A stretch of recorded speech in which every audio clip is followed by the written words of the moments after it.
ఈరోజు పరమ పవిత్ర ఏకాదశి సోమవారం. మన గోమాత లక్ష్మీ కన్నాకు శ్రీ పార్వతీ సోమేశ్వర స్వామివారి సన్నిధిలో గోమాత పేరుతో అర్చన. ఇది మన జీవితంలో ఒక అపూర్వ ఘట్టం. గోమాత అర్చన ద్వారా కుటుంబానికి, సమాజానికి శుభ ఆశీర్వాదాలు కలుగుతాయని విశ్వసిస్తున్నాం. ఒకసారి ఈ పవిత్ర దృశ్యాన్ని చూడండి.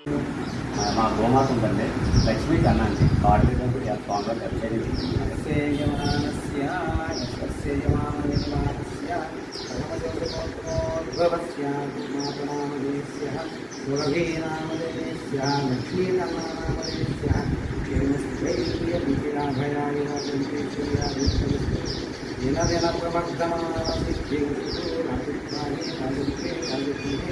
सर्वदा दिग्विजय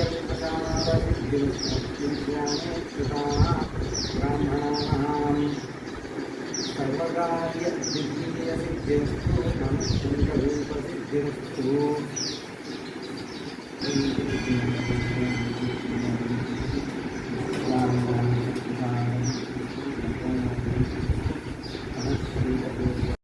జై గోమాత, జై శ్రీరామ్.